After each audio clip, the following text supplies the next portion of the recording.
أكلات شكلها بريء لكن بتنفخ الكرش، الحقيقة اللي محدش بيقولها لك. من الآخر، معقول في أكل بيزود الكرش وإحنا فاكرينه أكل خفيف ومش بيعمل حاجة؟ طبعا فيه، ومش بس بيزود الكرش، ده بيزوده من غير ما نحس. في أكل كتير شكله لطيف ومحترم لكن علميا كارثة لمحيط بطنك، وده اللي هنتكلم فيه النهاردة. أول أكلة هنتكلم عليها المخبوزات الخفيفة، أخطر حاجة على الكرش. ايه يا دكتور مشكلة الكرواسون والسينابون والحاجات اللطيفة دي مجرد لقمة صغيرة. هي صح لقمة صغيرة، بس تركيبتها علميا مصنوعة مخصوص للكرش. سكر عالي جدا، دقيق أبيض سريع الامتصاص، دهون مشبعة. الكومبينيشن ده يعمل نطة في الأنسولين، والأنسولين يقول للجسم خزن دهون في البطن بسرعة. غير كده بقى، المخبوزات دي بتحتاج وقت طويل جدا عشان تشبع، فتقعد تاكل وتقول لنفسك لا مش كفاية، تكمل باتنين وفي الاخر تقول بطني وارمة ليه. نمرة 2 العصاير حتى الفريش. طب العصير الفريش ده ماله ده كمان؟ مش ده طبيعي وصحي ولا ايه؟ العصير حتى الفريش ما فيهوش الياف، ولما تشرب الفاكهة بدل ما بتاكلها السكر يخش الدم بسرعة جدا، والانسولين يعلى بسرعة جدا،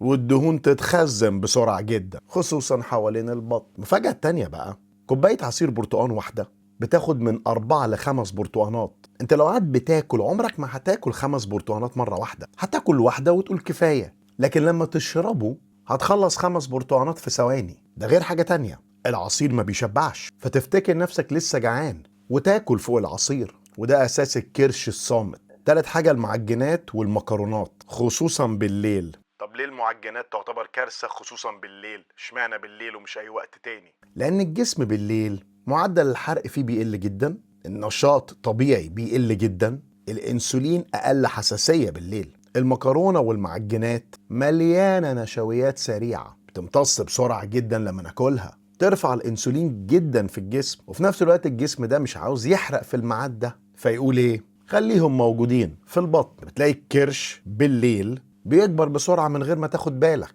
طب يا دكتور اعمل ايه؟ امنع كل الاكل ولا اعمل ايه بالظبط؟ لا طبعا، انا عمري ما بقول امنع واحرم نفسك.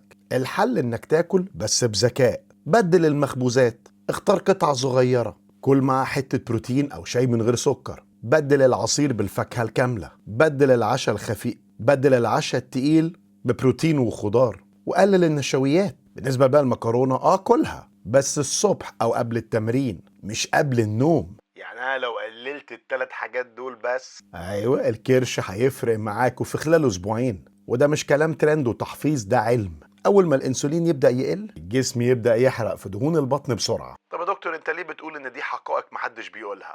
لان الناس فاكره ان الكرش بيجي من اكل الدسم بس، لكن الحقيقه انه بيجي كمان من الاكل البريء اللي بنفتكره اكل خفيف، اللي هو بيشتغل كده في السر. جرب تظبط اكلك وكل بذكاء، هتلاحظ فرق في كرشك بسرعة جدا. واكتب لي بقى في الكومنتات ايه التغيرات اللي عملتها في الدايت بتاعك. ولو استفدت من الفيديو ما تنساش تعمل له لايك شير وسبسكرايب عشان غيرك يستفاد. وهو ده الاكلات اللي شكلها بريء لكن بتنفخ الكرش، الحقيقة اللي محدش بيقولها لك. من الاخر،